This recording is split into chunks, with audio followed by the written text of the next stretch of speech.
Assalamualaikum warahmatullahi wabarakatuh. Ketemu lagi dengan saya Bu Amalia pada kelas Rekayasa Perangkat Lunak Berorientasi Objek di pertemuan kedua. Pada pertemuan kedua kali ini kita akan belajar mengenai model data. Yuk kita langsung lanjut ke materinya.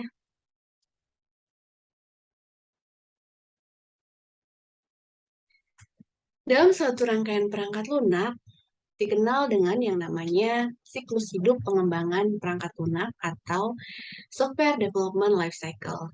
Bisa kalian lihat pada diagram blok di bawah, di mana terdiri dari yang pertama perancangan ya, ada planning, kemudian akan dianalisis, ya. Kemudian kita akan mulai mendesain dari aplikasinya atau softwarenya dan kemudian akan diimplementasikan. Ini adalah bagian dari SDLC. Lalu di fase planning itu ada apa saja? Yang pertama tentunya kita harus mengidentifikasi ya, nilai dari bisnisnya itu berapa. Kemudian juga kita lihat analisis kelayakannya itu. Dan yang ketiga adalah menyusun rencana kerjanya, termasuk dari sumber daya manusia yang terlibat dalam pengerjaan software tersebut. Lanjut ke fase analisis. Di fase analisis ini lebih ke kita akan menganalisis tentang kebutuhan usernya. Ya, jadi kita akan biasanya tuh melakukan survei di awal terkait kebutuhan perangkat lunak yang diperlukan, termasuk juga mengidentifikasi sistem yang sudah ada. Ya. Dan yang terbarunya kita mau melakukan perkembangan apa terhadap perangkat lunak tersebut. Kemudian yang fase selanjutnya itu kita juga melakukan studi kelayakan, ya, di mana eh, dalam suatu project ya biasanya kita itu harus melihat apakah software yang akan kita bangun itu layak untuk diimplementasikan atau tidak, ya, termasuk dokumen-dokumen kebutuhannya harus kita perhatikan.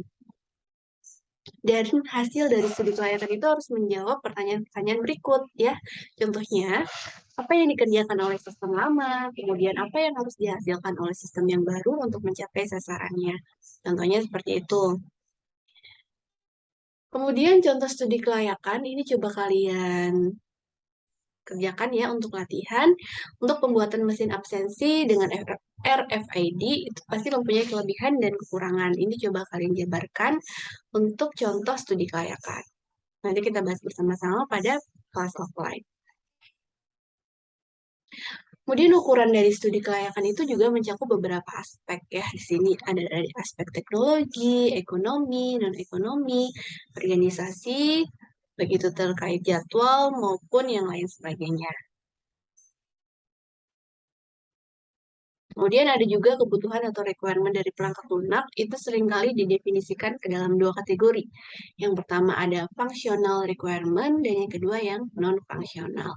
Non-functional itu yang seperti apa? Fungsional itu yang pernyataan tentang sekumpulan layanan atau fitur dia yang harus tersedia dalam suatu software. Sedangkan yang non-functional itu biasanya terkait dengan kualitas dari yang namanya perangkat lunak. Misalkan memorinya, atau misalkan eh, software tersebut bisa diakses oleh platform apa saja, itu termasuk dari non-functional requirement.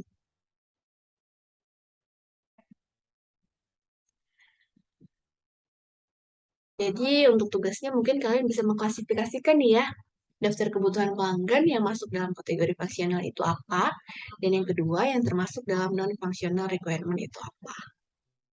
Ya, mungkin cukup sekian dulu ya untuk materi kedua di mata kuliah rekayasa perangkat lunak berorientasi objek. Nanti kita lanjutkan untuk materinya di pertemuan offline di kelas seperti biasa.